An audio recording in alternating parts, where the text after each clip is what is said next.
Hey, it's Keith from Outlaw Speed Shop, and I want to thank you for tuning in. This week I'm tackling a '83 Chevy Silverado by Hot Wheels, and I'm kind of putting my own little spin on it with an added part from a friend of mine off of Instagram. As usual, if you find these videos informative, if you like it, subscribe, hit the bell. So let's delve into it.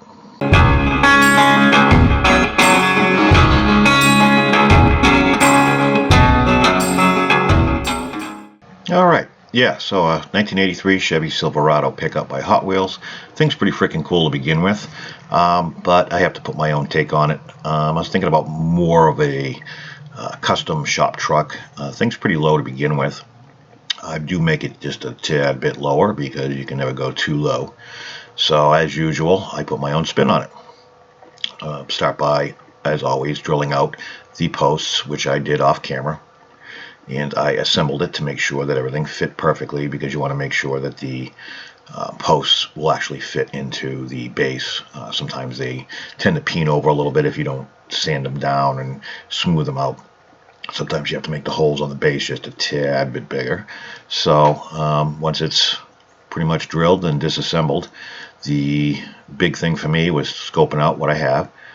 This was I got from somebody, a used truck, so the windshield had a little bit of scratches on it.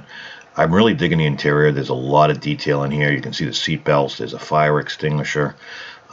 It's already tubbed and almost part of the interior is where the wheels would sit in the back, so there's a little bit of a gap there. It's nice. Plenty of room for wider tires, which I end up putting on. As usual, I'll put the screws back in before I put it in my chemical bath of orange goop from Citrus Strip. I was a little worried that this paint was going to be kind of a pain in the neck to take off. Sometimes the newer stuff is a pain in the ass, so this was actually pretty easy. So I took some wheels off a big-time muscle car. I believe it was a Nova. And I took the front wheels and put them on the back of this, and they fit amazing. The only thing is it's a wider rod, so you have to use some, well, you don't have to, but I decided to use some tubing from K&S to fit the axle through, and it works out really well. As you can see here, it's a much bigger axle, almost twice the size as a Hot Wheels, but with this axle tubing, it works out really well. I ended up taking the front wheels off of another. I had two big-time muscle cars that had the same rims, fortunately, so I'm using the same size tires all the way around. You can see with the tubing installed what it looks like. You do have to groove these out a little bit because of the thickness of the axles, and I grooved it down just a tad to let it sit a little bit lower. And sometimes the interiors have the base, which actually helps secure the axles. You have to grind those down as well. These are some pretty kick-ass wheels, I think, as far as I'm concerned. They just really, the chrome and the thickness and the tread on the tires really look pretty cool. As usual, I've already hit it with my wire wheel attachment on my Dremel. Then I'm going to take some 4/0 steel wool and hit the whole body with it. You can see what a difference it makes just in a few wipes with it. It serves a couple purposes. You can see there. It'll help polish it a little bit, and it helps create a surface that primer will adhere to. Here I am just playing with the chassis because it's fun to watch it go back and forth, and pretty much getting ready for prep and paint. The big thing for me is this new Tonneau res. Everybody's been using it. I used it once last time, and I love it. There's a tonneau cover from Blue Meanie TSI Customs. That was kind of the whole reason I wanted to do this project, because I just thought the tonneau cover was pretty killer looking. And it fits my theme. I always tend to try to put something with skulls on it. And yes, if you watch any of my videos, I do finally have a spray booth. The ghetto table with cardboard on it is finally, it's there, but it's underneath the spray booth, so I couldn't completely get myself to get rid of it. So here I am putting the Tonneau res on. Stuff goes on really good. I haven't been able to. I put it on fairly heavy. I put a light coat on, and then some subsequent heavier coats. Could not get it to run. I'm going over and I'm going to prime the interior and the tonneau cover. as a tonneau cover is going to go with the body color. And I end up liking, it's funny because the primer actually is just the right shade I was looking for the interior. So I actually left it and just did detail work. I get these decals out of, if you watch a couple videos ago, I put together an orc miniature for 40K. And this decal sheet came with it. And it had some pretty cool skulls on it. And I just thought it would go with the theme of the truck, is to put a decal on the back window. The chrome is too shiny, in my opinion. And a lot of times what I'll do is I'll matte clear it.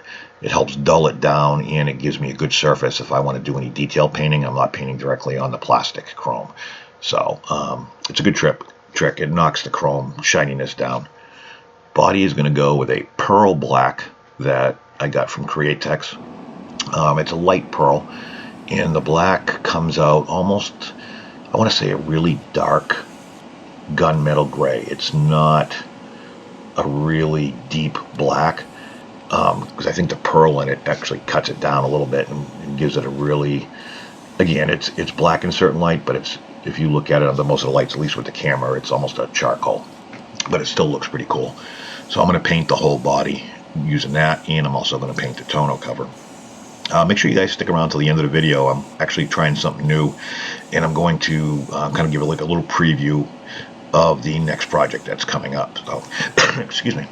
So I'll put 2 or 3 coats. As I said, I'm also doing the tonneau cover. I'm going to put 2 or 3 coats of this pearl black, and it's just like anything else.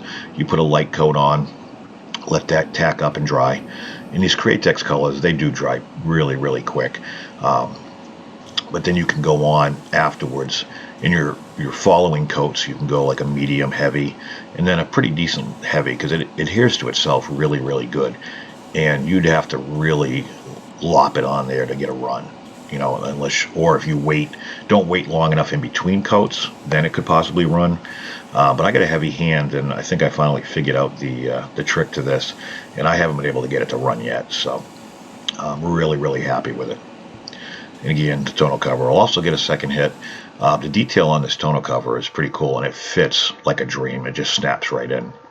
So I'm going to try the Wicked Colors white to go in and do the detail on the tonneau cover for the skull. I actually didn't end up finishing using it. I ended up switching to the Citadel. Createx paints work great through an airbrush. To paint directly onto something, it really didn't look all that great. So I kind of quickly sanded it down and went over it with the Citadel, which I did off camera because it was very finicky, and detail work seems to be like when I have the camera on me, I shake twice as much, so it's a little difficult. So I haven't been showing a lot of the detail stuff, and I'm trying to keep the videos to a reasonable length as well. So it came out pretty good. I detailed the interior because I like the primer. Almost looked like a gray leather. I just detailed the carpet and the seat belts, and I did the dash black as well. Then I cleared it with a matte clear, just to give it to a little bit of a shine to it, not much. Also did the tail lights, and I think this came out really, really good. Last step, as usual, is assembly. Pretty much glass fits in, interior pops in no problem. Slap that base on. And I didn't have to radius the wheel wells or do anything to get these tires to fit in there. They fit in perfect. Again, they were from a big-time muscle Nova, and I believe a Challenger as well. Both front wheels off both cars. So, and that's about it. I think this came out pretty good. The clear coat really made the pearl pop. Unfortunately, I've yet to get my lighting good enough where it'll actually show through on the camera. So that's what I started with, and here's what I got. Again, certain ways you look at it, it's definitely black. Other places you look at it, it's definitely charcoal. So, but it's definitely pearl black, at least as far as what the can says. So I appreciate you guys tuning in and watching, and I think this came out really good. I'm real happy with it. So I will catch you on the next one.